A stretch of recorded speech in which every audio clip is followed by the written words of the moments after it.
वीतराग विज्ञान नमुताहि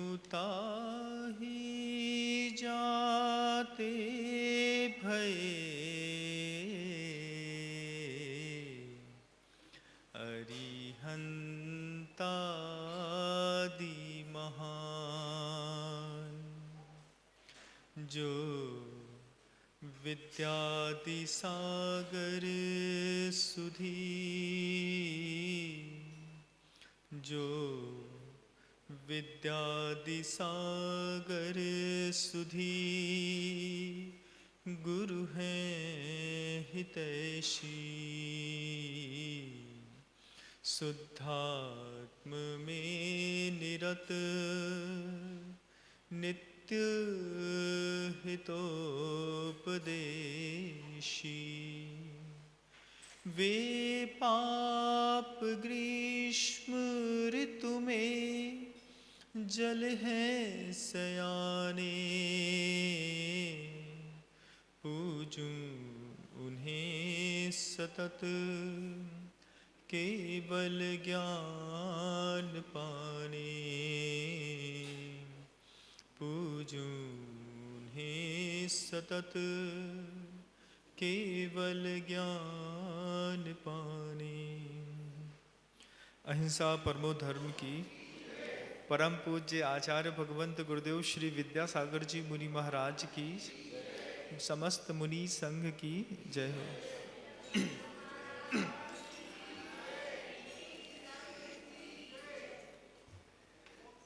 मणिमाली की कथा चल रही है। पिछले 5 सत्रों से आप इस कथा का आनंद ले रहे हैं। पिछले सत्र में आपने देखा कि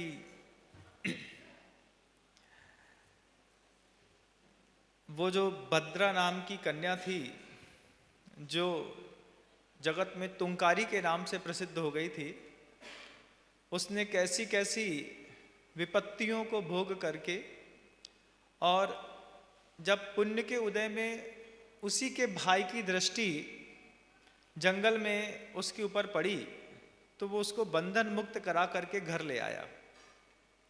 घर आने पर इतनी वो क्रश हो गई थी, पूरे शरीर की शक्ति क्षीण हो गई थी। भोजन तो बहुत अल्प मिलता था, मात्र दुख ही दुख जिसने बहुत लंबे काल तक भोगा था, उस कन्या को माता पिता ने अपने घर में रख करके उसका औषधि उपचार, अच्छे वातावरण के माध्यम से देह और मानसिकता को संतुष्ट करने का भरसक प्रयास किया। भद्रा कहती है जिनदत्त सेठ से, जिनदत्त सेठ और भद्रा का संवाद चल रहा है। जिनदत्त भद्रा से पूछ रहे हैं कि इतनी समता तुम्हारे अंदर कहाँ से आई। भद्रा अपना कथानक कह रही है जिनदत्त सेठ से कि जिनदत्त, परिस्थितियां वहां पे खत्म नहीं हुई।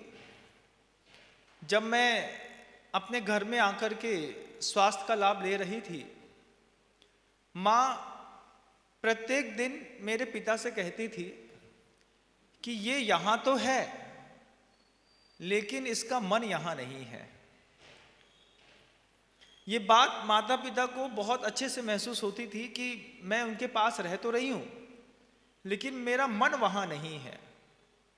तो एक दिन माँ ने पूछ ही लिया मुझसे कि भद्रा, इतनी प्रतिकूलताओं के बाद जब तुमने अपने आप को व्यवस्थित कर लिया है, हम रोज तुम्हारी सेवा करते हैं, रोज तुम्हें देखते हैं, लगता है कि तुम यहाँ रह तो रहे हो, लेकिन तुम्हारा मन यहाँ नहीं है। साधु भी ऐसे ही होता है बंधु। साधु, तुम रोज आते हो साधु के पास, नमोस्तु करते हो, बैठते हो, बात करते हो। साधु भी देखता है कि तुम यहाँ तो हो, लेकिन तुम्हारा मन यहाँ नहीं है। पता नहीं कहाँ मन लगा के रखा है। साधु बहुत अच्छे से समझ जाता है। प्रवचन सुनने भी आया, आहार दान देने में आया, सेवा में आया, विहार इत्यादि में सहयोग भी किया। शरीर से तो यहाँ है, मन कहाँ लगा है पता नहीं।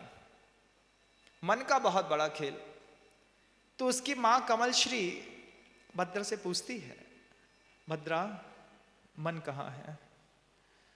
भद्रा ने आंसू निकालते हुए कह दिया, माँ मुझे अपने पति के पास जाना है। हाँ, वही तो हम सोच रहे हैं कि तुम्हारे इस तरीके की क्रियाकलाप के बाद वो तुमको कैसे उस घर में प्रवेश देंगे, कैसे वो तुमको घर में वापस रखेंगे। माँ मुझे तुम्हारे घर में नहीं रहना, मुझे अपने घर में जाना है। कन्या के साथ एक बहुत बड़ा वैचित्र है। क्या बड़ा वैचित्र है महाराज?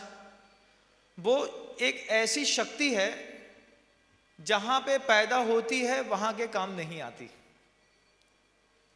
जैसे अर्धचक्री का चक्र रत्न जो होता है वो किसी और की चक्री का चक्र रत्न अर्धचक्री की रत्नशाला में पैदा होता है। यहां पैदा हुआ किसके पास? अर्धचक्री की रत्नशाला में। अर्धचक्री उसकी सेवा शुश्रूषा पूजा इत्यादि सब कर लेता है।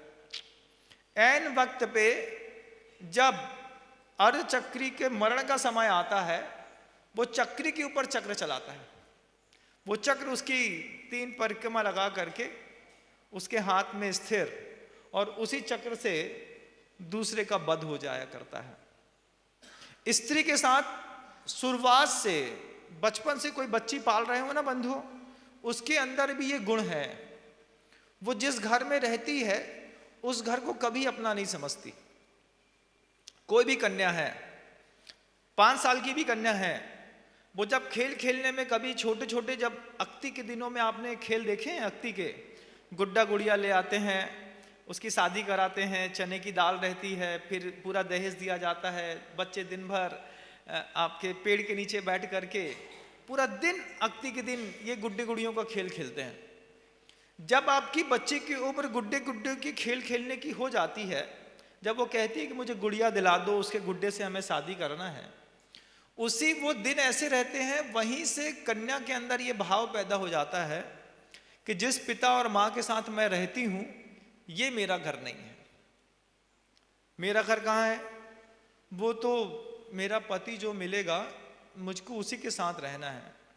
आप कन्या को अपनी बच्ची समझ करके पालते हैं, जबकि वो ऐसी शक्ति है कि वो दूसरे की शक्ति है, दूसरे के घर में जाकर के ही स्थापित होगी। तो माता पिता जो ये बार बार सोचते हैं हमारी बच्ची हमारी बच्ची हमारी बच्ची, उनको ऐसा सोचना चाहिए कि हमारे घर में एक शक्ति पल रही है। इस शक्ति को सही आकार देकर के सही जगह में स्थापित करना हमारा कर्तव्य है। अगर हम सही समय में इस शक्ति का स्थापन सही जगह पे नहीं कर पाए तो ये शक्ति स्वयं किसी अच्छी जगह में जाकर के स्थापित हो जाएगी। कन्या शक्ति से ज्यादा कुछ नहीं है बंधुओं, माता पिता के लिए। दुनिया के हर माता पिता को ये बात दिमाग में बैठा लेना है कि कन्या नहीं है, बेटी नहीं है, वो एक शक्ति है। सही समय पे सही जगह स्थापित नहीं की तो ये खुद अपनी जगह ढूंढ लेगी और वहां पर जाकर के स्थापित हो जाएगी। तो जब वो कन्या अविवेक के कारण अपने खुद स्थापना के लिए कहीं अपनी जगह ढूंढ लेती है, किसी को अपना पति चयनित कर लेती है, किसी के साथ रहने लगती है, तो शक्ति के पालनकर्ता को बहुत दुख होता है।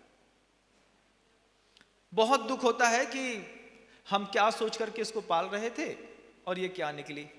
लेकिन अगर माता पिता की मानसिकता ऐसी बन जाए कि बच्ची इस घर में खेल रही है लेकिन इस घर को अपना नहीं समझती, वो पति के घर को ही अपना समझती है, कितना तुम्हारे घर में रह लेगी, खराब कर लेगी, दिमाग में रहता है ये घर हमारा नहीं है, आज नहीं तो कल इसको छोड़ के जाना है। क्या मानसिकता है आप बताइए। और इसी में पूरे संसार की व्यवस्था बनी हुई है।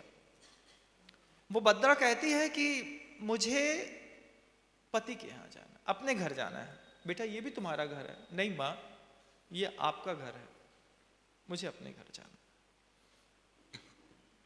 सोम शर्मा को संकेत भेजे कि एक बार आप यहाँ पे आ जाएं।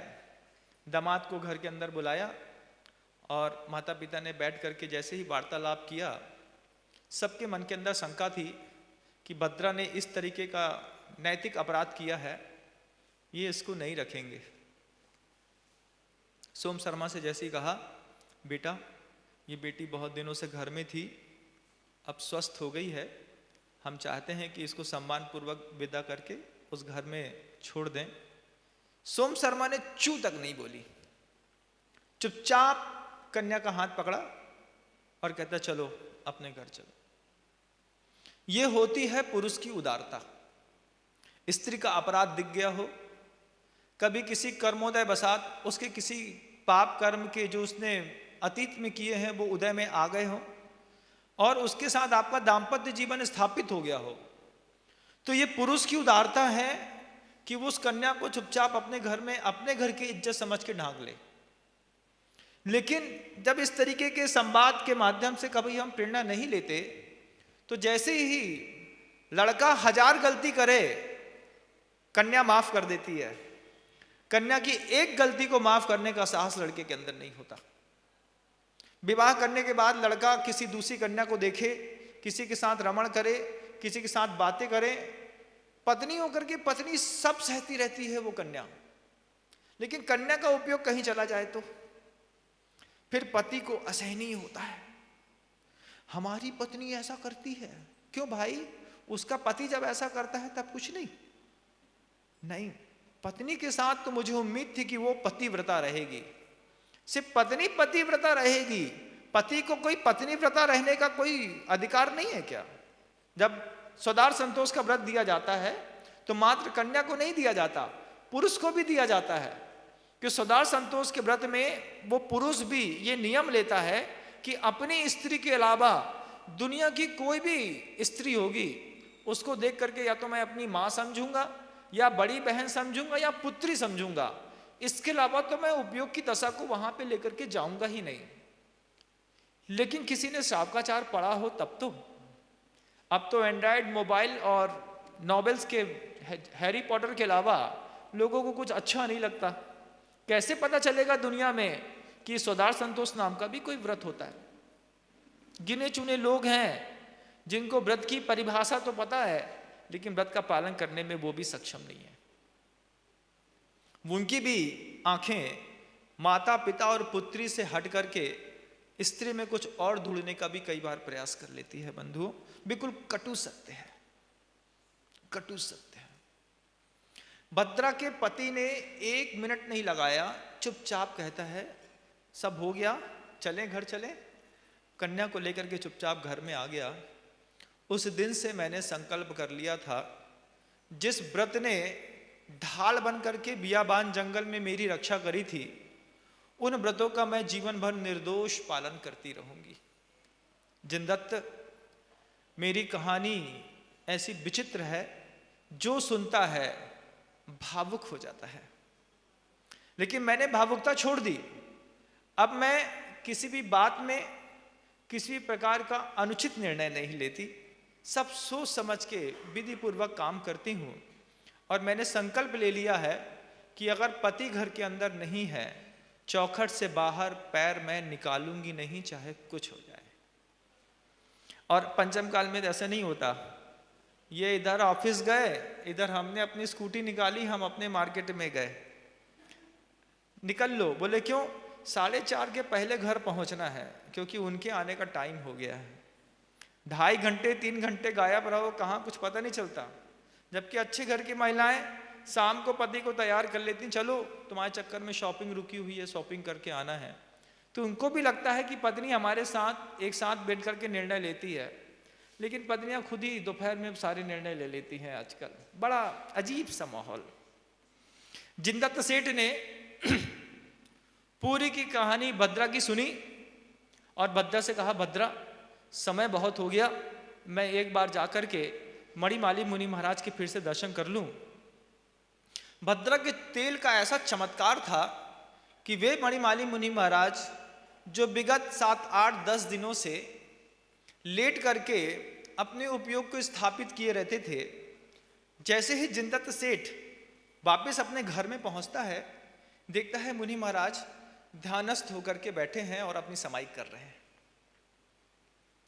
मुनि महाराज मणिमाली को जब बैठा हुआ जिनदत्त सेठ ने देखा, सामने से तो जिनदत्त सेठ बिल्कुल, मणिमाली बिल्कुल साफ सुथरे दिखाई दे रहे थे, क्योंकि जला तो पीछे का भाग था, पीछे का भाग जब पलट करके परिक्रमा लगाई जिनदत्त सेठ ने और देखा कि भाग बहुतायत में अभी भी जला हुआ है, बस एक ही प्रार्थना करते रहे सेठ, शीघ्र ही मुनि महाराज पूर्णतः स्वस्थ हो जाएं, इनको लाभ मिले।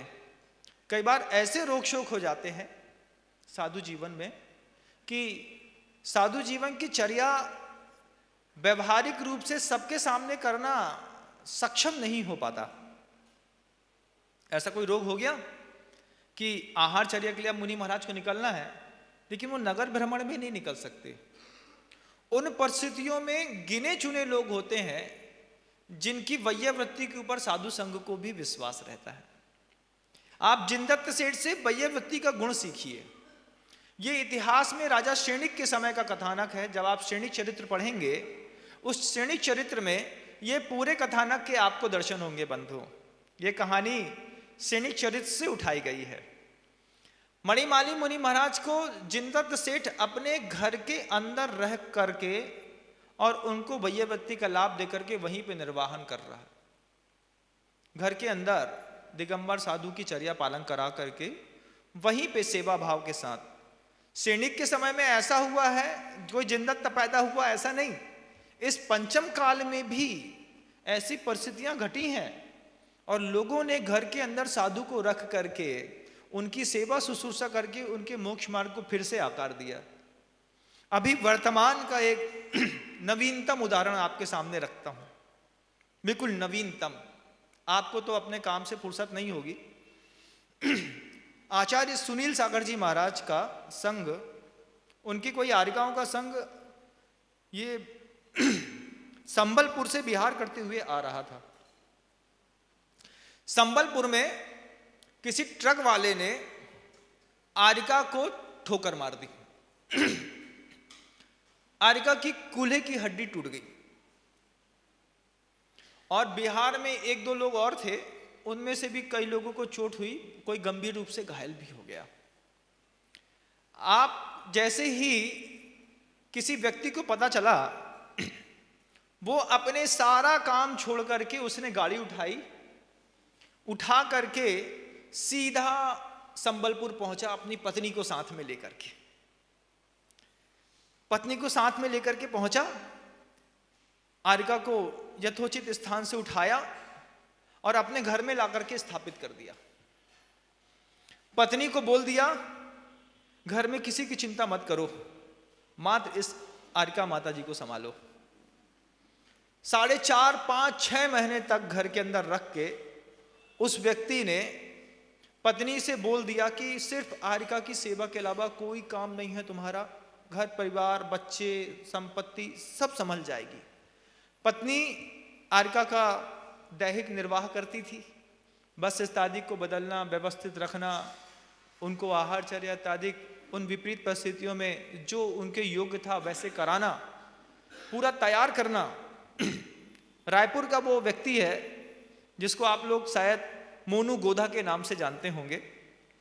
गुरुदेव के संग में निःशुल्क 16 की शुद्ध औषधियां बना करके वो भारत में कहीं भी कोई भी मुनि संघ है, सबकी वैयावृत्ति करने के लिए तत्पर है। खुद हाथ से औषधियों को छांटता है, शोधन करता है, प्रासूक व्यवस्थाओं से, चाहे वो नारियल का तेल निकालना हो या शुद्ध घी या फिर कोई चूर्ण बनाना हो, कोई गोली बनानी हो, अपने घर में खुद व्यवस्थित रूप से औषधियों का निर्माण करता है, बनाता है, बना करके लोगों के मुनि महाराज के पास तक खुद आकर के दे जाता है। मुनि महाराज इतना बड़ा पर्चा है, जो उपयुक्त हो, आपको जितना चाहिए आप ले लीजिए, लेकिन धर्म ध्यान अच्छे से करिए। अपने धन का बहुभाग किसमें खर्चा करता है? वो रायपुर का सज्जन है। वो अपनी पत्नी को लेकर के संबलपुर गया, वहां से आरिका को लेकर के आए, घर के अंदर 6 महीना रखा, निर्वाह किया। उसके बाद उनके जो आचार्य थे, उनके आचार्य के पास तक पैदल विहार कराते हुए पहुंचा करके फिर घर आया और फिर आकर के यहाँ बोलता है, महाराज अब इस बीच में वैयावृत्ति करने में जो दोष लग गया हो उसका हम प्रायश्चित चाहते हैं। इतना करने के बाद किसी साधु को मोक्ष मार्ग में स्थापित करने के बाद वो कहता है, अभी भी अगर कुछ दोष लग गया हो तो हम इसका प्रायश्चित चाहते हैं। अपने पास समय कहाँ है इतना सोचने का, विचार करने का कि किसी दुर्घटनाग्रस्त साधु की सेवा करें। अरे किसी अच्छे साधु की भी सेवा करने का अपने पास समय नहीं है। उनके लिए भी हम सोचते हैं भैया तुम चले जाओ, तुम चले जाओ, तुम चले जाओ। लेकिन सृष्टि ऐसे किसी शावकों के कारण बिल्कुल व्यवस्थित रूप से टिकी हुई है बंधुओं। वस्तु व्यवस्था बहुत अच्छी बनी है। जब कोई मुनि दीक्षा लेता है तो कोई उस मुनि का निर्वाह करने की भी दीक्षा ले लेता है। जैसे ही किसी साधु का मुनि बनना हुआ, किसी श्रावक के दिल में उस साधु के प्रति श्रद्धा पैदा हो जाती है। वो कहता है दुनिया में आप कहीं भी रहो, हम आपके लिए हमेशा उपलब्ध रहेंगे। तब जाकर के ये पंचम काल में श्रावक और साधु के माध्यम से धर्म का रथ अबाध रूप से चल रहा है और चलता रहेगा। जिनदत्त सेठ घर के अंदर आकर के मुनि महाराज मणिमाली को देखते हैं, बार बार सोचते हैं जल्दी ही ये ठीक हो जाएंगे। एक आध 1.5-2 महीना और लगा और मणिमाली मुनि महाराज के पीछे का वह बहुभाग जो उस तांत्रिक की थोड़ी सी अविवेकपूर्ण क्रिया के कारण जल गया था, वो जला हुआ भाग पूरा ठीक हो गया। गर्मी के समय निकलने को था और बस यही बारिश का समय था जिस समय आप कथानक सुन रहे हैं। इन्हीं बारिश के समय पे मणिमाली मुनि महाराज पूर्णतः स्वस्थ हो गए। चातुर्मास स्थापना का थोड़ा ही समय शेष था। मणिमाली मुनि महाराज ने सोचा कि जिनदत्त के यहाँ एक बहुत लंबा काल मैंने गुजार दिया, साधु का ये स्वभाव नहीं है, उसको एक स्थान पर टिकना नहीं चाहिए, निकल लेना चाहिए। मणिमाली मुनि महाराज ने जिनदत्त सेठ से कहा कि अब मैं कहीं अन्यत्र विहार करूंगा और वहां पे जाकर के वर्षा योग का स्थापन करूंगा। जिनदत्त सेठ ने खूब अर्चना करी, मुनि महाराज अभी अभी ये रोग से मुक्त हुए हैं, वर्षा ऋतु सामने आने को है और अगर आप बस 4 महीने और यहाँ पर रुक करके अपने स्वास्थ्य लाभ को लेते हुए हम लोगों का धर्म ध्यान करा दें, क्योंकि बदले में कुछ ना कुछ तो देना पड़ेगा ना। जिनदत्त सेठ इतने चतुर थे कि वैयावृत्ति के बदले में उन्होंने धर्म प्रभावना और धर्मोपदेश की एक सामग्री मांग ली कि अगर मैंने आपकी इतने दिन तक वैयावृत्ति करी है तो कृपया करके आप हमें धर्मामृत का पान खिला करके ही यहाँ से वापस जाएं। जिनदत्त सेठ के इस आग्रह को मणिमाली मुनि महाराज ने स्वीकार करके और जिनदत्त सेठ के उसी नगर में चातुर्मास उस वर्षा योग को स्थापित किया। अब वैयावृत्ति का, तेल का, इसका कोई काम नहीं। आध्यात्मिक पुरुष की एक बहुत अच्छी खासियत होती है कि किसी भी प्रलोभन में आप उनको बांध नहीं सकते। वो सुख का उपभोग तो कर लेते हैं लेकिन सुख से बंधते नहीं है। यहां पे अच्छा मकान है, अच्छा कमरा है, ठंडक रहती है, महाराज यहीं रहिए, हम सुख का उपभोग तो कर लेंगे लेकिन स्थान से बंधेंगे नहीं। जैसा ही मौका मिलेगा फिर निकल लेंगे। महाराज क्यों जा रहे हो, क्यों परिचय सहन करते हो, ये हमारे स्वभाव में है। हमको सुख मिलता है, स्वीकार कर लेते हैं और उसके बाद सुख को त्याग करने में कोई आपत्ति नहीं। गृहस्थ के स्वभाव में है, एक बार सुख में आ गया तो उसको स्थापित करके उसी को पालने पोसने में पूरी जिंदगी निकाल देता है। साधु को कोई फर्क नहीं पड़ता। मणिमाली मुनि महाराज ने पूरा चातुर्मास आनंद संपन्न किया। जिनदत्त सेठ प्रतिदिन आहार दान, उपदेश, व्रत, संयम, उपवास इत्यादि के माध्यम से अपने पुण्य के बहुभाग को बढ़ाते थे। जब भी जिनदत्त सेठ मणिमाली मुनिराज के पीछे की वो पीठ का दाग देखते, एक ही चीज आती कि मेरे कैसे पुण्य कर्म का ऐसा तीव्र हृदय था कि मुझे साधु की वैयावृत्ति करने का मौका मिला। मैं मुनि महाराज को आहार दान दे पाया, उनको अपनी औषधि का प्रयोग करा पाया, उनकी सेवा कर पाया, उनके दर्शन कर पाया, उनके शरीर से निकलने वाली सुगंध को अपनी देह में अनुभूत कर पाया। जब मुनि महाराज की वैयावृत्ति करके आप वापस जाते हैं, कभी अपने हाथ को सूंघिएगा, एक अजीब सी खुशबू आती है। जिनदत्त सेठ को शरीर से निकलने वाली उस गंध की खुशबू लेने की ऐसी आदत पड़ गई थी कि जिनदत्त सेठ बार बार सोचते, ये महाराज चले जाएंगे तब मेरा घर कैसा हो जाएगा, मेरा नगर उजाड़ हो जाएगा। अभी मंदिर में इतनी चहल पहल रहती है, लोग धर्मोपदेश सुनने के लिए आते हैं, मंदिर की वेदियों में लोग धर्म ध्यान करते हैं, चावल चढ़ाते हैं, पूजा करते हैं, ताल मंजीरा बजाते हैं, ढोलक बजाते हैं, घर घर द्वार चार होता है, लोगों के यहाँ बुलौवा होते हैं, लोगों के यहाँ ढोल पीटे जाते हैं। ये साधु क्या गया, पुण्य की सारी बहार खत्म हो जाएगी। अपने लिए बना लो, खा लो, सो जाओ। अभी तो चिंता रहती है, सुबह 5 बजे से पानी छानना है, शुद्धि का भोजन बनाना है, ऐसा करना है, वैसा करना है, कितने अनुमान रहते हैं और तरह तरह के माँ बहनों के भाव रहते हैं। आज ऐसा मौसम है, अपन ये बना लेते हैं, ऐसा कर लेते हैं, वैसा कर लेते हैं। उपयोग कितना पवित्र रहता है माँ बहनों का भी, शुरुआत के 6 घंटे का। और जैसे ही साधु नगर से गया, जिनदत्त सेठ सोचते हैं जैसे ही मुनि महाराज नगर छोड़ के चले जाओगे, वो इस ठंडी सड़ी दाल के साथ एक सब्जी मिलनी है। अभी तो आप थे तो हमारा भी बहुत कुछ गुजारा हो जाता था, माल पकवान मिल जाते थे महाराज के नाम पे, महाराज ने लिया नहीं और हमने छोड़ा नहीं। लेकिन अब जिनदत्त सेठ क्या क्या नहीं सोचता, चले जाओगे तो क्या बचेगा। धर्म प्रभावना, धर्म ध्यान, सामूहिक सामंजस्य, पुण्य, एक दूसरे को देखने का सुख और एक दूसरे को मुनि महाराज के साथ रहने पर समझने का जो सुख मिलता है, जिसके प्रति विपरीत धारणा थी, जब देखा कि महाराज के बगल से चिपक के चलता है, वैयावृत्ति करता है, सेवा करता है, उसकी भी धारणा बदलती है, पुण्य का बहुभाग बढ़ता है, लोगों की प्राचीनतम कई धारणाएं चातुर्मास में टूट जाती हैं और एक नए नवीन प्रेम का संचार होता है। जिनदत्त सेठ सोचते रहे, महाराज यहां से चले जाएंगे, ये सब छूट जाएगा, भगवान के मंदिर में जा करके भी चेतना को उतनी झंकृत होने का सौभाग्य आपकी अनुपस्थिति में कहां से मिलेगा। क्योंकि प्रभु तो मौन रहते हैं, प्रभु से वास्ता क्या है। प्रभु तो मौन रहते हैं, प्रभु से वास्ता क्या है। गुरु तुम बोलते हो, बता दो रास्ता क्या है।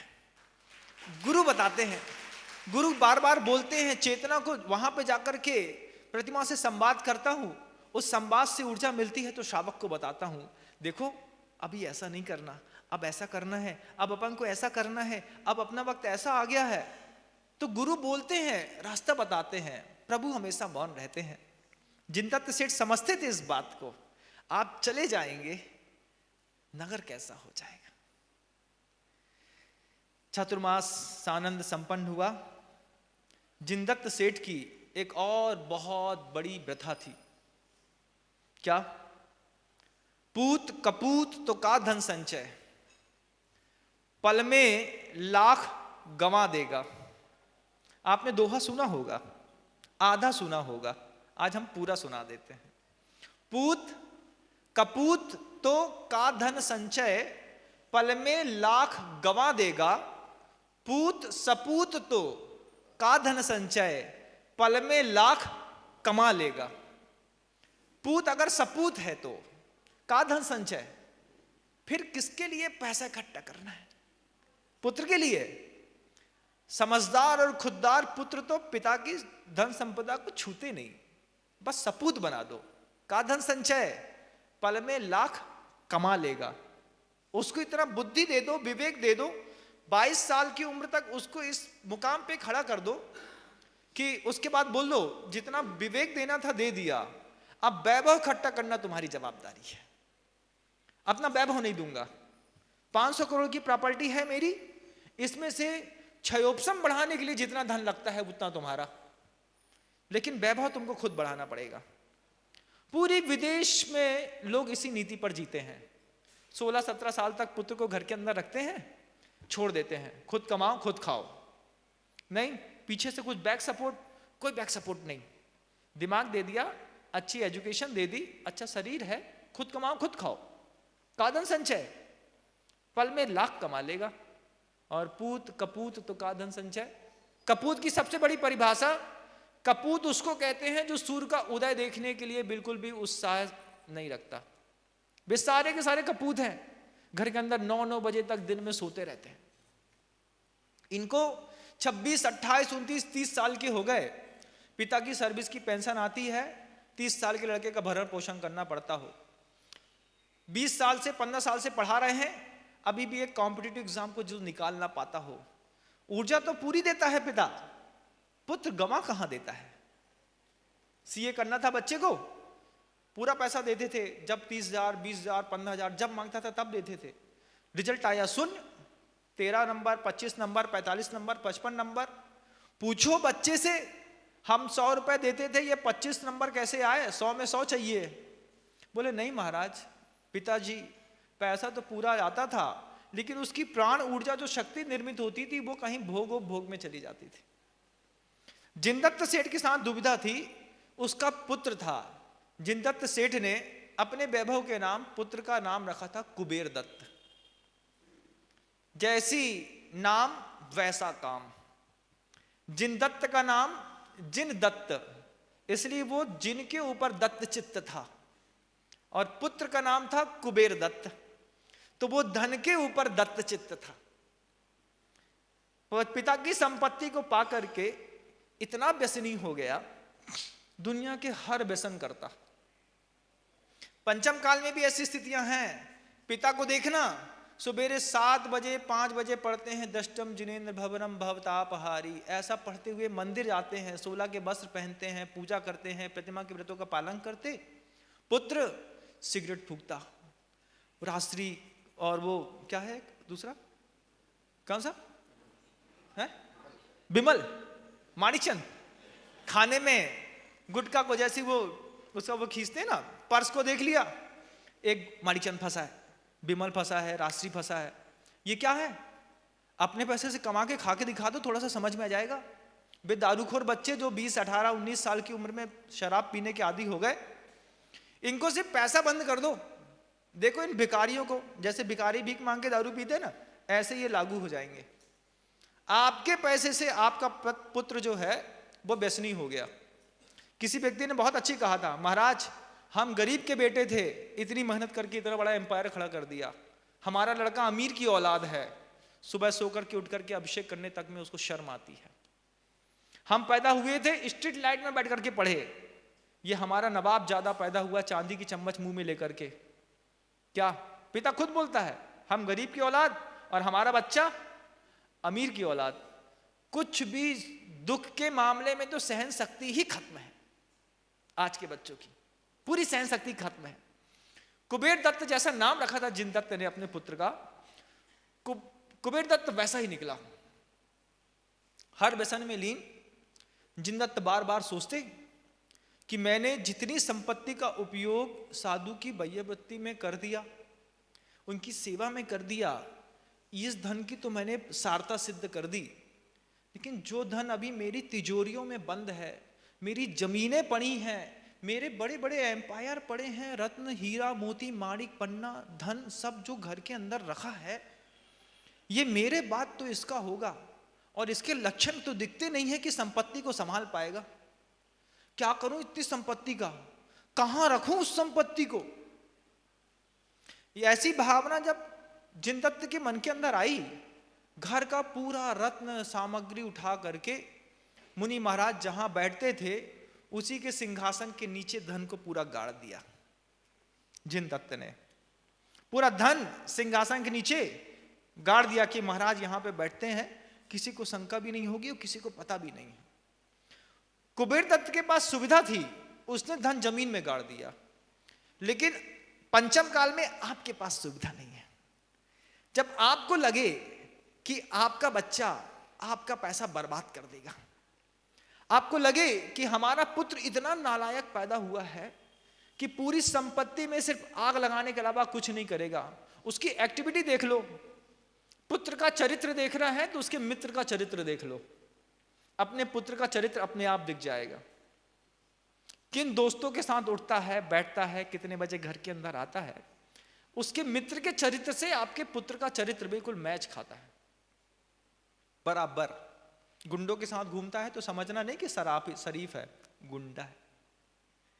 पिता मना करते हैं उसके साथ मत घूमा करो, वो माँ को समझाते हैं पापा को तो हर आदमी में बस बुराई बुराई नजर आता है। जी को देखो उसके, ये मत किया करो, ऐसा मत किया करो, ऐसा मत किया करो। 17 साल का बच्चा क्या बता, हमको नहीं रहना मम्मी पापा के साथ, हॉस्टल में डालो हम वहीं रहेंगे। हॉस्टल में जाते हैं MP नगर जोन 2 में, हमने देख लिए बच्चे क्या क्या करते हैं। पूरी हॉस्टल को देख करके आया, चातुर्मास किया था 2016 में। दारू की बड़ी बड़ी बोतलें हॉस्टल के पीछे पड़ी रहती हैं, सिगरेट के बड़े बड़े पैकेट्स वहां पे पड़े रहते हैं। सारे बच्चे इसी में पूरी ऊर्जा व्यर्थ करते हैं। आपको लगे पंचम काल में बंधुओं, अच्छी बात बताते हैं, कान खोल के सुनना, आपको लगे आपका पुत्र आपकी संपत्ति को बर्बाद कर देगा, आपको लगे आपका पुत्र घर से रोज थोड़ा थोड़ा पैसा चुराता है और धीरे धीरे बर्बाद करता जा रहा है, कोई जरूरत नहीं है कहीं पे धन गाड़ने की। गुरुदेव ने कहा सहस्कुट जिनालय की ऐसी अनुपम व्यवस्था रखी है, अपने धन को उठाओ और उस धन के माध्यम से एक एक जिनबिंब की स्थापना हर जगह करते चले जाओ। क्या समझे? पैसा तुम्हारा पुत्र सिगरेट पी के, जुआ खेल के, गुटखा खा करके, पैसा गमन करके, दारू पी के बर्बाद करे, इसके पहले पुत्र को विवेक दे दो। पूत कपूत तो कादन संचय, और पूत सपूत तो चिंता मत करो। अगर पूत सपूत है तो धन की चिंता मत करो। उठाओ पैसा, किसी तीर्थ क्षेत्र में जाओ, मेरे नाम से, परिवार के नाम से और इस व्यसनी पुत्र के नाम से एक जिनबिंब की स्थापना कर दो। क्यों कर दें? जिनबिंब की स्थापना इसलिए कर दो जिनकी सामर्थ्य नहीं है, मिडिल क्लास के लोग हैं। गुरुदेव ने कितना अच्छा प्रकल्प रखा, 2,11,000 रुपए की छोटी सी एक प्रतिमा रख दो। इतना पैसा बाहर निकला, महाराज घर में खाने को नहीं है, पैसा प्रतिमा कैसे स्थापित करें? उनके लिए गुरुदेव ने कहा खाने को नहीं है ना तो प्रतिमा जरूर स्थापित करो, कर्जा लेके स्थापित करो। क्यों? क्योंकि जब भी तुम पैसा कमाओगे तो तुमको ध्यान रहेगा कि मुझे कर्जा चुकाना है। तुम कर्जा चुका लोगे, एक बार बात बन जाएगी, लेकिन तुम्हारे दिमाग में अगर कर्जा ना रहा और पुत्र व्यसनी रहा, घर के अंदर धन बढ़ा, तो सारा का सारा पैसा उठा करके पुत्र व्यसनों में खर्च करता चला जाएगा। कब जेब से 500 का नोट निकल जाता है, कब 2000 का निकल जाता है, किसी को पता नहीं चलता। चोरियां घर के अंदर बेहिसाब होती हैं, बेहिसाब रोज होती हैं बंधु। तो लगे कि पुत्र बहुत व्यसनी है तो उठाओ पैसा को, जाकर के तीर्थ क्षेत्रों में जाकर के एक जिनबिंब की स्थापना कर दो। यहाँ पर सुना है गुरुदेव ने सहस्कुट जिनालय बनाया है, बड़ी बड़ी प्रतिमाएं रखी हैं, मूर्तियां रखी हैं। ये 15 लाख है, 20 लाख है, 50 लाख है, 1 करोड़ है, 5 करोड़ है। उसके हाथ में गया तो MCX में बर्बाद कर देगा। अच्छे अच्छे पंडितों के लड़कों को देखा मैंने MCX में 25-25, 40-40 लाख रुपए बर्बाद करके चुपचाप बैठे रहे। गलती हो गई, जुआ खेला, पिता पंडित है, लड़का MCX खेल रहा है, जुआ में 40 लाख रुपए 50 लाख रुपए बर्बाद किए, जहर खा करके मरने चला। तब जाकर के और पंडितों ने मिलकर बचाया। जब लगे कि विवेक बिल्कुल भी काम नहीं कर रहा है तो पैसा उठाओ, तीर्थ क्षेत्रों में जाकर के जिनबिंब का स्थापन करो, मंदिर के निर्माण में पैसा खर्चा करो, लगा के वहां पर अपने सामने अपनी पूरी संपत्ति को समेटो और यहां से षष्ठी को छोड़ करके निकल जाओ। किसी के लिए छोड़ करके मत जाओ, कपूत के लिए कुछ भी छोड़ करके मत जाओ। कपूत को तो कुछ भी नहीं देना है, उसको बस उसके पाप पुण्य पे छोड़ देना है। हम जितना दे सकते थे दे दिया, ये मकान है इसमें रह लेना, लेकिन इतनी बड़ी बड़ी जो संपत्तियां हैं हम जानते हैं, हम मरे और तुमने सब में आग लगाई।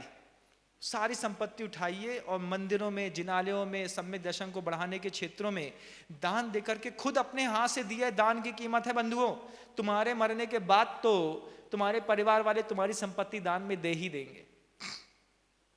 हमने देखे ऐसे लोग, दादी मर गई, पिताजी फ्रीडम फाइटर थे, बैंक में 25 लाख रुपए लगे थे, दादी के मन के अंदर इतना लोभ था, मैं, मेरा बच्चा मेरी बच्ची, मेरा बच्चा मेरी बच्ची, इनको देंगे उनको देंगे, पैसा इकट्ठा होता रहा। जैसी दादी मरी, परिवार वालों ने कह दिया हमको इस पैसे को नहीं भोगना है, उठा करके मंदिर में दान दे दिया। तुम्हारे मरने के बाद तुम्हारी संपत्ति दान में जाए, इससे अच्छा है जिंदा रहते तुम अपनी संपत्ति दान में दो। अपने सामने जिन भगवान की स्थापना को देख लो, इन दिन दानी बन जाओ, नृत्य कर लो, पूजन अभिषेक इत्यादि कर लो, उस दान का सुख भोग लो, धीरे से पर्याय को छोड़ो और स्वर्ग में अनंत काल की यात्रा के लिए फिर निकल जाओ। इतना अच्छा मौका। जिनदत्त सेठ कुबेर दत्त से परेशान, सोचता है कहां रखूं संपत्ति, यहां रखूं तो हाथ मार लेता है, यहां रखूं तो हाथ मार लेता है, क्या करूं? महाराज के आसन के नीचे पूरा धन गाड़ दिया। महाराज का चातुर्मास, पूरे चातुर्मास निकल गए। महाराज को भनक तक नहीं कि जिसके नीचे बैठता हूं इसके नीचे मिट्टी है कि धन गड़ा है। चातुर्मास आनंद संपन्न हुआ। महाराज के मन में भाव आया कि बहुत दिन रह लिया, जिनदत्त की सेवा स्वीकार कर ली, अब यहां से जाऊंगा। उठे महाराज, निकल लिए राजा गृह की ओर, जहां भगवान महावीर का समोषण लगा था। विपुलाचल पर्वत पे जाकर के उनके भी दर्शन कर लूं, सौभाग्य की बात है। यहां गुणमाली मुनि महाराज के मन के अंदर यह भाव उठा, जिनदत्त सेठ खूब विनय करी, लेकिन अच्छे साधु किसी के रोकने से रुकते नहीं, निकल ही जाते हैं। खूब रो लो, खूब विनय कर लो, वो निकल ही जाते हैं। हाँ, ये अलग बात है, आप अपनी शक्ति का प्रयोग करके उनके साथ निकल जाएं तो आपको आनंद है, लेकिन साधु को रोकने का प्रयास ना करें। जाना है मतलब जाना है। जिनदत्त सेठ मणिमाली मुनिराज को छोड़ने के लिए बहुत दूर तक गए, और जब वो कहीं दूसरी जगह पर रुक गए, जिनदत्त सेठ घर के अंदर आए। अब सोचते हैं कि जब तक साधु यहां पर थे तब तक तो धन की रक्षा हो गई, अब कैसे होगी? तो इसको निकाल करके कहीं अन्यत्र रख देता हूं। खोदा तो पूरा का पूरा धन गायब। जिनदत्त सेठ के नीचे से जमीन खिसक गई। जिनदत्त सेठ क्या सोचते आप बताओ? 4 महीने मणिमाली मुनि महाराज यहां पर थे, मैं यहां पर आता था। मेरा पुत्र तो इतना व्यसनी था, उसने कभी साधु की घर के अंदर आकर के भी सूरत तक नहीं देखी। वो तो अपने काम में व्यसनों में लगा रहा। सिर्फ हमको पता था कि धन यहां पे गड़ा है, और आज खोदता हूं लौट करके तो यहां पे एक भी ढेला नहीं है, पूरा कलश का कलश गायब। वो जिनदत्त जो मणिमाली मुनि महाराज के लिए भद्रा के सामने हाथ जोड़ के रो रहा है, वो जिनदत्त जो सारे सेठियों के बीच में मुनि महाराज को उठा करके घर में ला करके स्थापित कर रहा है, उनकी बैया बत्ती कर रहा है, उनके साथ भावुक है, अंतरंग तक जुड़ गया है। सोचो, क्या मुनि महाराज नहीं जुड़े होंगे? मुनि महाराज भी जिनदत्त के साथ जुड़ गए होंगे। इतनी सेवा करता है, इतनी शुश्रूषा करता है, कुछ ना कुछ भाव तो यहां भी पैदा हो जाता है। बंधु, पंचम काल में छद्मस्तता है। मणिमाली के अंदर जिनदत्त के प्रति अति प्रेम था। जिनदत्त को मणिमाली की चर्या देखते हुए इतनी श्रद्धा और विश्वास थी कि चलते फिरते जिन है, इनके अलावा संसार में मेरा कोई है ही नहीं। जिनसे धर्मोपदेश सुना, जिनकी बैयाबत्ती करी, ऐसी पाप कर्म की मार जिनदत्त सेठ के मन के अंदर ये शंका पैदा हो गई कि मणिमाली मुनिराज ही मेरा पूरा पैसा उठा के ले गए। कोई ऐसा कैसे सोच सकता है? 5 लंबे लंबे कथानक आपने सुने बंधुओं। उन मणिमाली मुनिराज का शौर्य देखो। वो महाराज थे, महाराजा बन करके जिस व्यक्ति ने साधु दीक्षा ग्रहण करी और इतने कष्ट परिचय को सहन किया, जिनदत्त सेठ की अतीत में कोई दृष्टि ही नहीं गई। सीधे सीधे जिनदत्त सेठ के मन के अंदर यह भाव पैदा हो गया, मणिमाली मुनि महाराज मेरे घर का पूरा पैसा समेट करके चले गए। एक व्यक्ति रतांध होता है। रतांध को क्या होता है? रतौंधी हो जाती है ना, रात में दिखाई नहीं देता। एक व्यक्ति दिबांध होता है। उल्लू के जैसे भी लोग होते हैं, जिनको सफेद, जिनके शरीर में संरचना बनी रहती है, भूरे कहते हैं, उनको दिन में दिखाई नहीं देता। पूरे सफेद के बाल, सिर के बाल, दाढ़ी के भौं के बाल बिल्कुल सफेद रहते हैं। सूरजमुखी जिनको आप कहते हैं, उनको दिन की सूरज की रोशनी में चकमकाते हैं। आंख ऐसी बिल्कुल बंद करके धीरे से देखते हैं, ऐसा काम करते रहते हैं। कोई रतांध होता है, रात में दिखाई नहीं देता। कोई दिवांध होता है, दिन में दिखाई नहीं देता। कोई कामांध होता है बंधुओं, स्त्री के कारण उसको कुछ और दिखाई नहीं देता। कोई मदांध होता है, 8 मदों के कारण उसको दुनिया की कोई चीज दिखाई नहीं देती। कुछ ऐसे भी होते हैं, रतांध होते हैं, कामांध होते हैं, मतांध होते हैं, दिवांध होते हैं। इससे ऊंचा होता है अर्थांध, जो अर्थ के पीछे अंधा हो जाता है। कामांध को कभी दृष्टि मिल जाए, रतांध हो सकता है रात में देखने की कला सीख जाए, दिवांध दिन में देखने की कला सीख जाए, लेकिन अर्थ का जो अंधा होता है उसको ना दिन में दिखाई देता है ना रात में। उसको सिर्फ एक चीज दिखाई देता है, पैसा। किसी भी कीमत में मेरा पैसा नहीं जाना चाहिए। हर तरफ से जोड़ता है, आने दो आने दो आने दो आने दो। आता तो उसके पास भी नहीं है, धन के पुरुषार्थी, धन के भोगार्थी भी हो, ये कोई जरूरी नहीं है। धन का संचय करने वाले धन को भोग भी लें, ये कोई जरूरी नहीं है बंधुओं। आप अपने परिवार में देख लीजिएगा, आपके पिता किराने की दुकान में सुबह 8 से शाम को 9 बजे तक बैठे रहते, कपड़ा काटते रहते, खाते क्या है? वहीं ठंडी दाल रोटी खाने को मिलती। बाहर दुकान इतनी चलती है, गरम भोजन खाने का सुख हमारे जीवन में नहीं है। क्यों? दुकान ही में टिफिन आता है, और वो भी पत्नी चली जाती है तो पड़ोसी के यहाँ की काम वाली बाई से बनवा के खा लेते हैं। महाराज, पैसा तो बहुत है, लेकिन भोगने की शक्ति और पुण्य भी हो, ये कोई जरूरी नहीं है। तो धन का संचय खूब कर लो, कोई फर्क नहीं पड़ता। भोगने की शक्ति कहां से लाओगे? भोगने का पुण्य कहां से लाओगे? तो जिनदत्त सेठ, उसको मुनि महाराज के जाने के बाद समझ में आया कि मैं अर्थांध हूं, अर्थ का अंधा है। अर्थ का अंधा सोच बैठा, मणिमाली मुनि महाराज मेरा पूरा पैसा लेके चले गए, छोड़ूंगा नहीं। कल उनकी बैया बत्ती करता था, उनको उठा के लाया, उनको तेल लगाता था, उनकी बैया बत्ती करता था, सिर के बाल ठीक करता था, पैर में पग चंपी करता था, सब कुछ करता था। वो जिनदत्त सेठ पैसे के चक्कर में दिगंबर साधु को चोर समझ बैठा। इस धन की क्या खूबी है आप बताइए? जब भी आप रक्तिम इतिहास के लाल पन्नों को, आप काले इतिहास को देखने की कोशिश करेंगे, दुनिया में आपको दिखेगा कि धन के कारण कितनी बड़ी बड़ी हत्याएं हुई हैं, धन के कारण कितना खून खराबा हुआ है। पैसा सिर्फ खून खराबा करता है, वो आपके घर में भी करता है बंधु। पैसा सबको फल जाए कोई जरूरी नहीं है। जैसे कोहिनूर हीरा जिस देश में गया, उस देश के राजा को बर्बाद करता चला गया। अच्छा है, बड़ा है, लेकिन उसका दुर्गुण है, जहां रहता है वहां शोक पैदा करता है। धन का तो पक्का दुर्गुण है बंधुओं। अपने हाथ के सामने अगर धर्मायतनों में लगा दिया तो सुख के भागी बनोगे, नहीं तो वो अपने दुर्गुण, वो धन अपनी औकात घर के अंदर दिखाता ही है। क्या दिखाता है कि इस रक्तिम इतिहास धन का आप देख लीजिए, जितनी भी बड़ी हिंसाएं, जितने भी बड़े युद्ध, भाई भाई का, भरत चक्रवर्ती और बाहुबली का देख लीजिए, किसी और चीज के कारण नहीं, साम्राज्य के विस्तार और अपने वैभव के कारण हुआ। जितने भी लोगों के सर काटे गए पैसे के चक्कर में, जितने लोगों की अस्मिता लूटी गई धन बढ़ाने के चक्कर में, चाहे वो पलासी का युद्ध हो, चाहे भारत पाकिस्तान का, चाहे ब्रिटेन गवर्नमेंट यहां पर आकर के राज कर गई 200 साल, और चाहे मुगल आकर के 800 साल चूस के ले गए भारत को।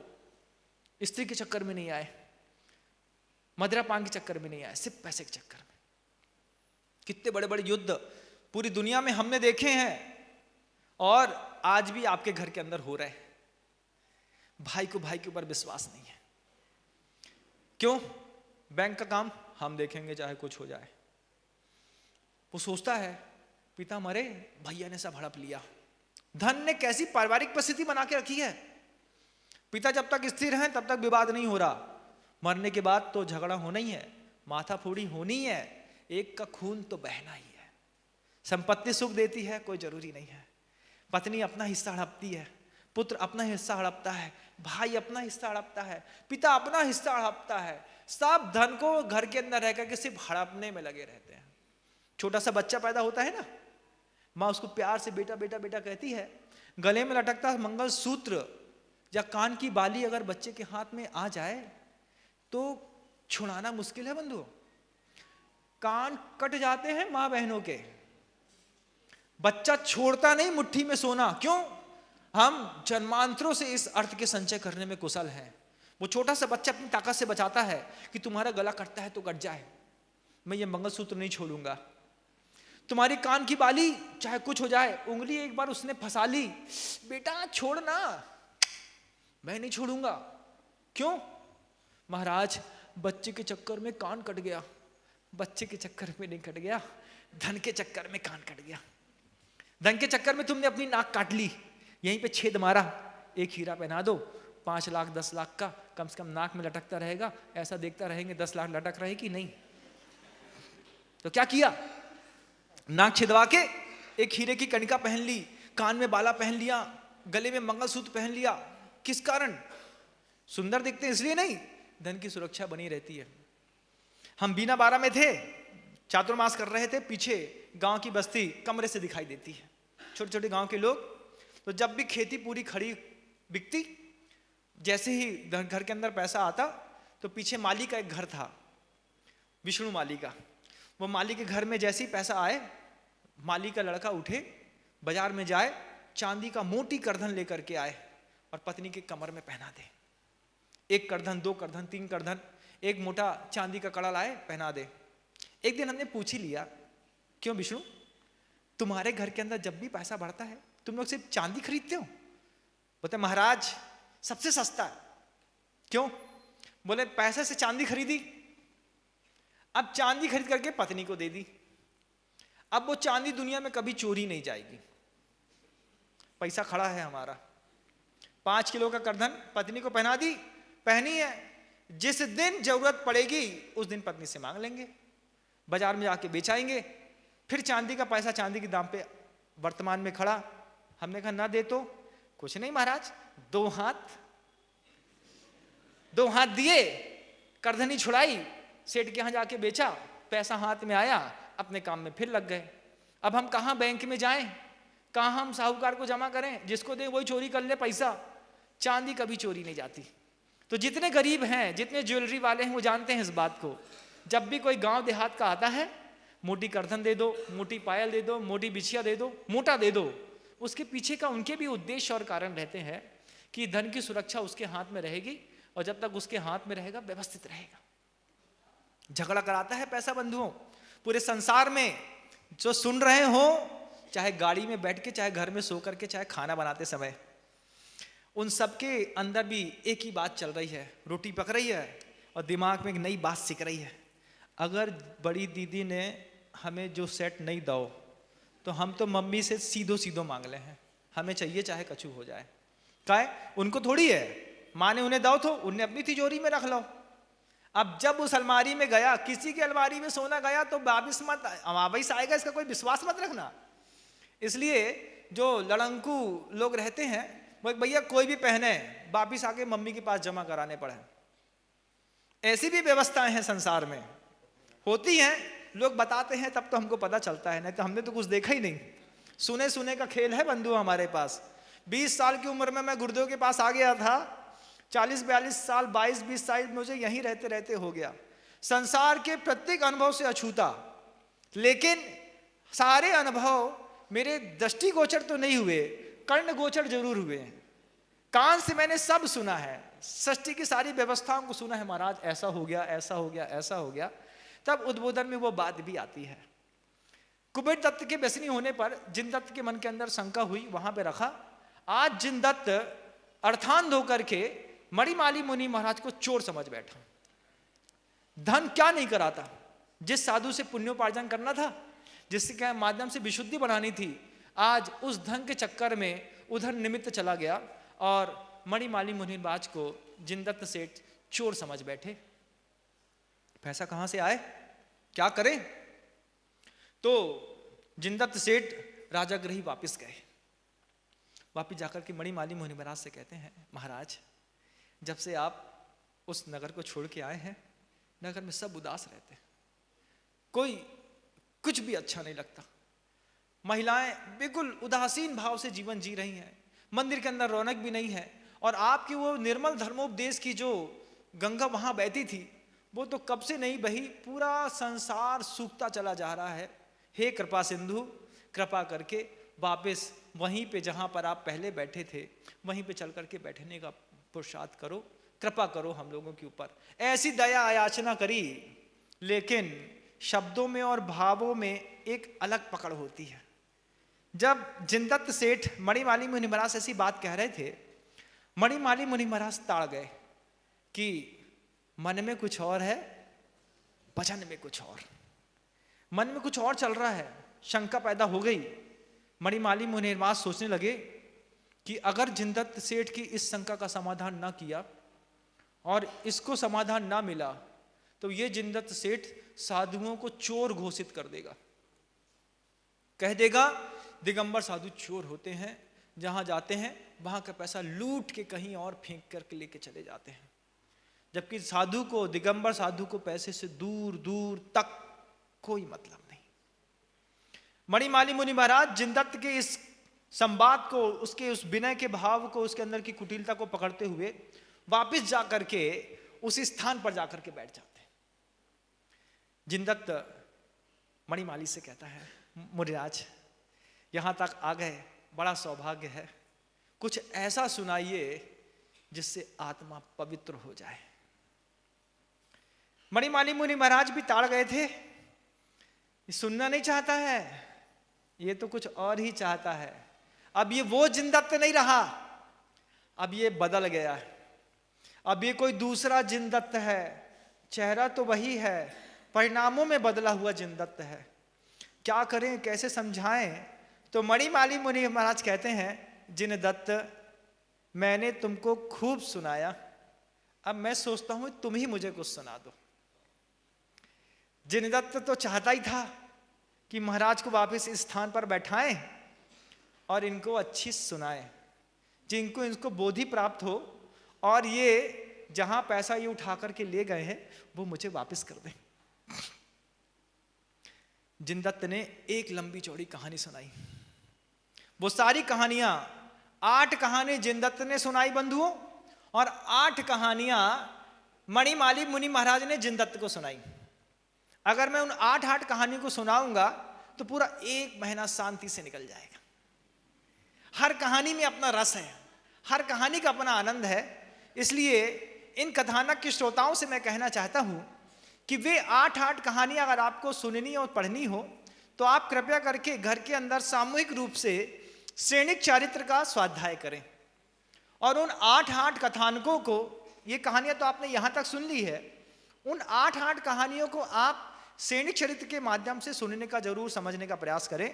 संवाद को अति लंबा स्थान न देकर के मैं इसको संक्षेप में शांत करना चाहने का प्रयास कर रहा हूं कि 8 कहानी जिनदत्त सेठ ने मणिमाली मुनि महाराज को सुनाई। उपकारी के ऊपर ऐसा किया, उपकारी ने ऐसा कर दिया। सिंह के ऊपर अंधा था, सिंह के ऊपर उपकार किया, सिंह ने ऐसा कर दिया। कृष्ण ने उस मुनि महाराज के ऊपर उपकार किया, मुनि महाराज ने उनको कर्म का उदय कह करके छोड़ दिया। ऐसी कथानक जब संवाद जिनदत्त और मणिमाली का चलता, कुबेरदत्त पीछे से सुनता रहता। बार बार कुबेरदत्त की ये भाव कई बार होते कि जाकर के कह दें, पिताजी महाराज का कोई दोष नहीं है, धन हमने निकाला है। हिम्मत नहीं हुई, संवाद पे संवाद चलते रहे, संवाद पे संवाद चलते रहे। बहुत लंबा समय इन संवादों में निकल गया। आखिर कुबेरदत्त से न रहा गया जब जिनदत्त सेठ ने अंतिम संवाद में मणिमाली को स्पष्टतः चोर घोषित कर दिया। कुबेरदत्त कितना भी पापी था, बालक था, कांप गया अंदर से। बोलता है, पूरा घड़ा ला करके मुनि महाराज और जिनदत्त के बीच में लाके रखता है। कहता है, पिताश्री मुनि महाराज ने कोई चोरी नहीं की। जब आप इस धन को गाड़ रहे थे मैंने खुद देख लिया। मैंने देख लिया कि पिता ने मुझसे बचाने के लिए पैसा यहाँ पे गाड़ा है, और जैसे ही आप दोनों यहाँ से गए मैंने पूरा धन निकाल दिया था। धिक्कार है इस धन को कि इस धन के कारण मेरे पिता ने, जो वैयवृत्ति में प्रवीण है, साधना में प्रवीण है, धर्म में प्रवीण है, गुरुओं की उपासना करना चाहते हैं, उन्होंने मुनि महाराज तक को चोर समझ लिया। धिक्कार है इस धन को, मैं इसका यही त्याग करता हूं। वो कुबेरदत्त मणिमाली मुनि महाराज से कहता है, स्वामी मेरे इस छोटे से अपराध के कारण आपको कितना निंदा का पात्र बनना पड़ा। क्या क्या नहीं सुना आपने। किसके कारण? इस धन के कारण, इस कसाय के कारण, इन अर्थान के कारण मेरी दृष्टि इन कहानियों को सुनकर के खुल गई है। मैं ना पिता के साथ रह सकता हूं, ना इस धन के साथ। मुझे मुनि दीक्षा देकर के कृतार्थ करिए। कुबेरदत्त कहता है, मणिमाली मुनि महाराज मुझे मुनि बना दीजिए, इस धन को मैं भोगना नहीं चाहता। कुबेरदत्त को ने जब जिनदत्त ने देखा कि कुबेरदत्त जो मेरा पुत्र है इसी ने पैसा चुराया, दिमाग खराब। जिनदत्त को काटो तो खून नहीं। वो बार बार सोचता, जिन साधु की मैंने इतने दिनों तक इतनी निर्मल वैयवृत्ति करके पुण्योपार्जन किया था, इस थोड़े से चमकते हीरे मोती के चक्कर में मैंने अपने पूरा पुण्य बेच करके पता नहीं कैसा पाप कर्म का उदय कमा लिया। ऐसा पाप कमाया है जब उदय में आएगा पता नहीं कैसे प्रकार के विचित्र प्रकार के दुख देगा, विचित्र विचित्र प्रकार के दुख देगा। वहां जिनदत्त कांप गए। कुबेर दत्त की वो बात सुनते हैं, ये मुनि दीक्षा लेना चाहता है। जिनदत्त हाथ जोड़ करके कहते हैं, मुनि महाराज मेरे ऊपर उपकार कीजिए, मेरे पुत्र ने दीक्षा लेने का भाव बना लिया है, ये इस धन को भोग नहीं रहा है और मैं अब इस धन को भोगने की मेरे अंदर सामर्थ्य नहीं है। मैं भी मुनि दीक्षा लेकर के अपने जीवन को सफल बनाना चाहता हूं। कुबेर दत्त और जिनदत्त इन दोनों ने एक साथ मणिमाली मुनि महाराज के चरणों में आकर के मुनि दीक्षा ग्रहण कर ली। दोनों मुनि बन गए। आपके जीवन में भी एक मौका आएगा बंधु, कोई भी इस पंचम काल में आए हो चाहे चतुर्थ काल में, जीवन में साधु बनने का मौका मिलता है, केसलूंज करने का मौका मिलता है, दिगंबर विहार करने का, पिछी कमल का, सबको मौका मिलता है, चाहे वो माँ बहनें हो चाहे वो पुरुष वर्ग में कोई भी बात सुन रहे हो। तब तो आप कहते हैं अंतिम गिरिवक की लो पद पायो अनंत बिरियापद, पर सम्यक ज्ञान न लाधो केवल निज में मुनि साधो। क्या है ये? कहते अनंतों बार इतना पिछी कमंडल धारण करके जीव ने उसका परिश्रम किया है, लेकिन मुक्ति का लाभ नहीं मिला। कभी सम्यक ज्ञान के अभाव में, कभी सम्यक चारित्र के अभाव में, कभी सम्यक दर्शन नहीं रहा, कभी सम्यक चारित्र नहीं रहा, मुक्ति का लाभ नहीं मिला। लेकिन मुक्ति के लिए पुरुषार्थ हमेशा किया। हमारे अंदर भावना हमेशा से रही है कि कोई ऐसा गुरु मिले कि हमें यहां से बाहर निकाल दे। लेकिन अर्थांध ने, कामांध ने, मदांध ने अपने आप को खींच करके वापस संसार में ऐसी स्थिति बना के रख ली। इतने बड़े बड़े भवन बनाते हैं कि जीवन भर का स्थायित्व है। एक 8 रिएक्टर स्केल का छोटा सा भूकंप आएगा बंधुओं, उसी मकान में दब करके कहां मर जाओगे पता नहीं चलने वाला। उतना भोगो और उतना विस्तार करो जितनी शक्ति है, बाकी सब तुम्हारे लिए नहीं। घर के अंदर कुआं खुदा है, मीठा पानी निकलता है, इसका मतलब ये नहीं कि पूरे कुएं के स्वामी तुम हो गए। कुआं तुम्हारे घर में है, मीठा पानी भी है, झिर भी मजबूत है। जितना उपयोग करना है उतना उपयोग कर लो, बाकी दूसरों के लिए छोड़ दो, नहीं तो उसी कुएं में रहते रहते वो पानी सड़ जाएगा और वहीं पे जहां पे तुम आज मीठे का गुमान करते हो, कल उसकी बदबू से त्रस्त हो जाओगे। धन का भी यही गति है, जितना भोग सकते हो भोग लो, भोग के बाद भी बचे तो दान दे दो। और सबसे पहले दान मंदिरों में बिल्कुल मत दो, सबसे पहले दान अपने भाई को दो। शावकाचार्य कहते हैं इस बात को, घर के अंदर संपत्ति बढ़े तो सबसे पहले अपने भाई को संतुष्ट करना चाहिए। भाई तू ले ले, तू संतुष्ट हो जा। भाई को, परिवार को संतुष्ट करने के बाद भी संपत्ति बढ़े और तुम्हारी भोगने की सामर्थ्य खत्म हो जाए, उठाओ पैसा। जिनालय में, जिन बिंब के निर्माण में, मंदिरों के निर्माण में, तीर्थों की वंदना इत्यादि में, पंचचाणा की इत्यादि की प्रतिष्ठा करने में, जीर्णोद्धार करने में संपत्ति को लगाते चले जाओ। क्या करेंगे इसका? देख तो रहे हैं संसार में कैसा मचा हुआ है। दूसरी कौम घर घर में घुस करके अपना वर्चस्व स्थापित करने को उतारू है। क्या उनके लिए छोड़ करके जा रहे हैं? इससे अच्छा है जिनालय में बना दो। पुत्र व्यसनी है उसके लिए नहीं महाराज, इस बार तो संकल्प करते हैं जितने सहस्कुट जिनालयों में जितने जिनबिंब अभी स्थापित होना बाकी हो गए हैं, जो लोग मेरी इस बात को बहुत दूर तक सुन रहे हैं, उन सबसे कहना चाहता हूं कि एक एक अपने परिवार में उपार्जित संपदा से एक एक जिनबिंब का स्थापन इन सहस्कुट जिनालय में करके अपने पुण्य को और अपने धन को, दोनों को जीवन भर के लिए स्थायित्व प्रदान करो। ये तुम्हारी पूर्ति और सौभाग्य माना जाएगा। नहीं तो पुत्र और परिस्थितियां तो तुम्हारे धन को बर्बाद कर ही देंगी। जहां पर जिनदत्त चेत और कुबेर दत्त दोनों ने मुनि दीक्षा ले ली, मणिमाली मुनि महाराज भी अपने उन कर्तव्यों से मुक्त होकर के स्वतंत्र विहार करते हुए न जाने किस गंधराव में घूम करके खो गए, वे वहां पे खो गए।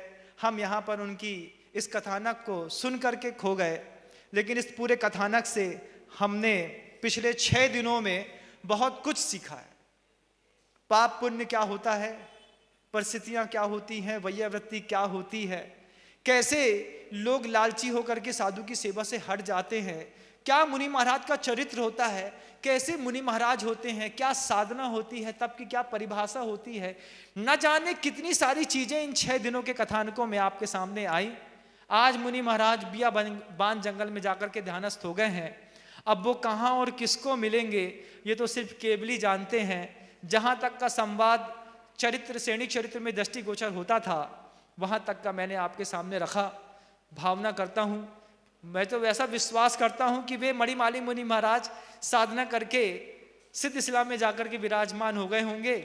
अगर वे सिद्ध शिला में विराजमान ना हुए हों तो प्रभु मैं भी जहाँ वो हैं धीरे धीरे पहुँच करके उनके साथ उनका अनुयायी बन के उस सिद्ध शिला में पहुँच जाऊँ। इन्हीं मंगलकारी भावनाओं के साथ आज इस कथानक को पूर्ण विराम देता हूँ। अगला सुबह अगला सत्र एक नए संवाद को लेकर के पुनः आपके चरणों में आपके कर्णों को पवित्र करने के लिए फिर प्रस्तुत करने का प्रयास करूँगा। इस कथानक से जो हमने पुण्योपार्जन किया, जो सीख ली, जो शिक्षा लेकर के अपने आप को पवित्र किया, ये पवित्रता निरंतर चिरस्थायी बनी रहे। इन्हीं मंगल भावनाओं के साथ आचार्य भगवंत गुरुदेव श्री विद्यासागर जी मुनि महाराज की जय। बोधि समाधि परिणाम शुद्धि स्वात्मोपलब्धि शिव सौख्य सिद्धि चिंतामणि चिंतित वस्तु दाने त्वाम बंद मानस्य ममास्तुते। सभी